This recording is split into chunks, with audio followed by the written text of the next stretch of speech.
You're tuning to Relationship Wednesday, where we expose the lies, set fire to the bullshit, and show you what real love should actually feel like. This is the Bad Influence Podcast, the podcast they warned you about. I'm your host, Jordan Banderas, and today we're going through manipulation, codependency, and toxic patterns with a machete. If you're tired of walking on eggshells in your own relationship, it ends now. Raw truth, real growth. Let's get into it. Let's cut straight through the bullshit today. Whether you realize it or not, a lot of women often unconsciously emasculate men. And it's a silent killer in relationships right now. It's stealthy, relentless, and devastatingly effective.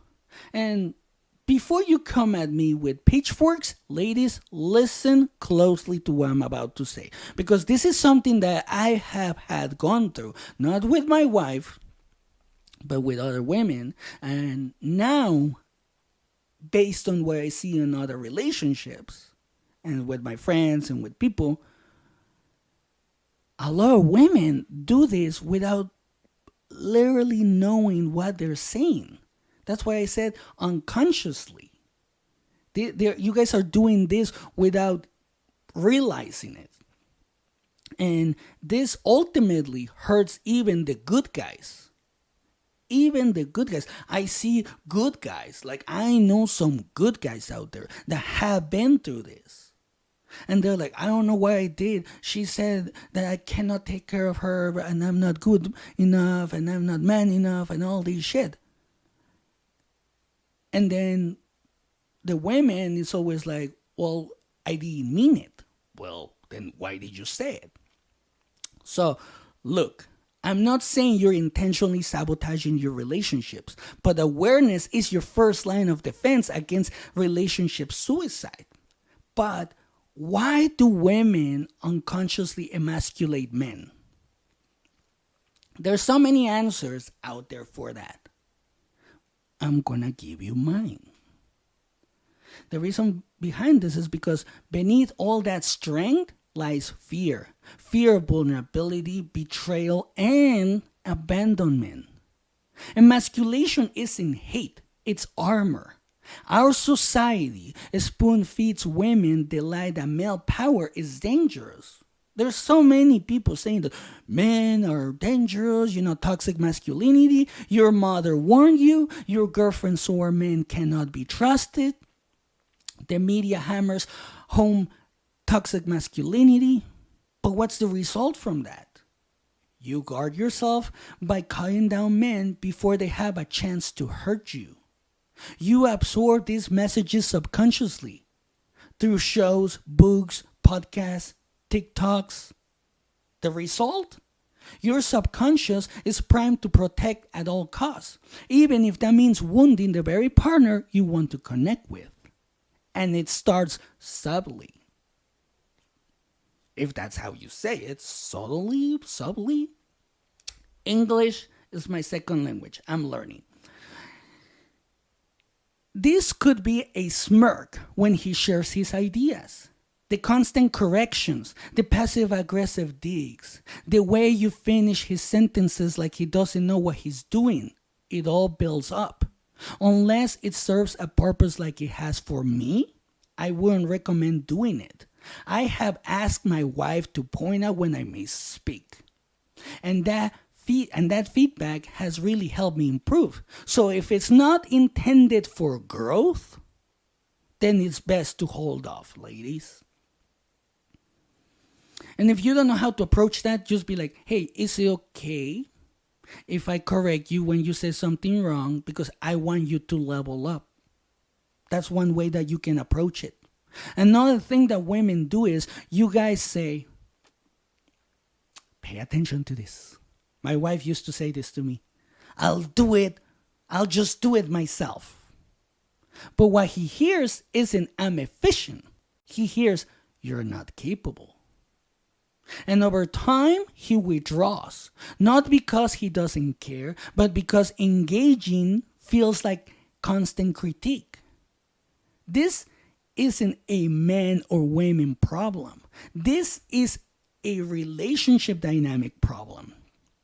And ladies, unconscious emasculation is a quiet wrecking ball. So let's get real about this. Men, if you tolerate this behavior in silence, you're just as responsible. Weak boundaries invite strong disrespect. So speak up. Picture this. Friday night, downtown Chicago, dimly lit restaurant, jazz in the background. In the corner booth sat Marcus. Tie loosened, eyes tired, heart open. Across from him, Erica. Gorgeous in red silk, smart, fiery, but hardened. They were supposed to be celebrating his promotion. But there was tension. A silent standoff. The kind you feel in your chest. Marcus raised his glass. To us. Couldn't have done it without you. Erica smirked. Dean raised hers. Oh, please. You got lucky. I told you to pitch that idea a year ago. You finally listened. The comment was quiet, but the sting loud as hell. Marcus chuckled, but his hand clenched tighter around the glass. He heard it before. Every win dismissed, every decision double-checked, every effort minimized. Like I said, I've done this. People have done this with me. In this story, for months, Erica had been managing him like a project. Meals, outfits, words. At first, he thought it was love, passion, care. But slowly, he stopped deciding, stopped speaking up. He felt like a kid in his own relationship. And Erica, she couldn't figure out why their intimacy dried up, why he seemed emotionally distant, why she felt alone in a relationship where she controlled everything. She didn't see it yet, but she was the one killing the energy. Not with fists or shouting, but with subtle digs, corrections, and dominance disguised as guidance. That night, Marcus cracked, not with anger, but with truth. He says, I don't feel like a man around you anymore. Erica blinked, caught off guard. What do you mean? I feel managed. I feel small, like nothing I do is enough. I love you, but I've been shrinking just to keep peace. And if I shrink anymore, I'll disappear. That diner didn't end up in flames. It ended in stillness, then in truth, then in rebuilding. That's the story for so many couples right now. It's not screaming matches that kill love. It's patterns. The subconscious slow bleed. Ladies, hear this. Your words either build your man up or dismantle him.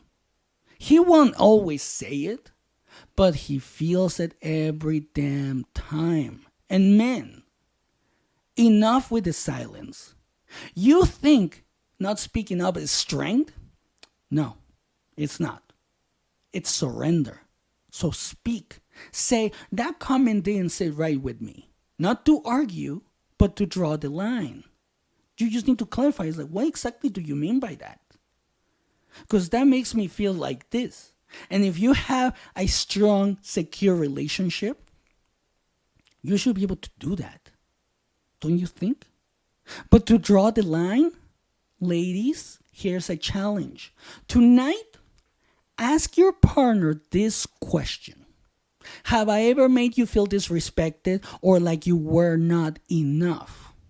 Then, sit in silence. Let the honesty land. Not defending, just listening. And men, when you get that opening, don't waste it. Be clear, calm, direct. Say what's true without attacking. Because intimacy, it only exists where there's respect. No respect, no connection. Period. Ladies, let's talk about this. Because you emasculate when you interrupt constantly, mock his plans, publicly correct him, mother him like a child, dismiss his decision or decisions. But you empower when you celebrate his effort. Let him take the lead sometimes. Trust him to handle things his way. Ask, what do you think, and mean it. Say thank you. I appreciate that. This doesn't mean silencing yourself. This means being conscious. There's a difference between disagreeing and dismantling. Let's talk mothering, because this is something that I have seen in a lot of younger relationships with younger people, and it's one of the sneakiest forms of emasculation. You think you're being helpful, but micromanaging his choices signals I don't trust you, and he feels this in his gut. He may not call it out, but slowly he starts pulling away. First, emotionally. It's true. You're going to see the emotional distance right away. You're going to feel it. Then, completely. So here's a hack you can try. Instead of you should, say, would you like my input? Instead of micromanaging, say, I trust you've got this. Anchor moments of strength. When he solves a problem, when he leads, when he shows up. Praise it immediately. Lock it into your subconscious connection. Men, do the same. When she respects your leadership, say it. That meant a lot to me. Respect grows where it's acknowledged. Ladies, ask yourself, do I feel safer controlling everything or letting him lead sometimes? If the answer is control, trace it. Just trace it. Who taught you men couldn't be trusted? Was it your mom's pain? Was it your own heartbreak? That narrative isn't truth. It's trauma.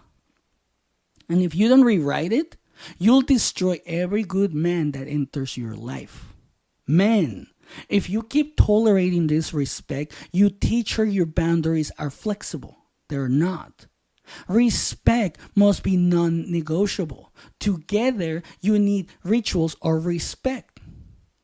Weekly check-ins, appreciation conversations. One thing I felt empowered by this week.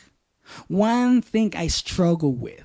Talk like teammates, not rivals. Because when men feel respected, they rise. They lead. They love harder. They give more. And when women feel safe, they soften, they open, they glow. This isn't about gender roles. This is about energetic harmony. Masculine and feminine energy complement. They don't compete. When Marcus finally spoke his truth, it didn't end the relationship. It saved it. Because vulnerability created a space for healing. That's your challenge now. To stop letting fear drive your strength. To stop equating dominance with safety. To stop letting your subconscious control your love life. And men, lead from love, not silence.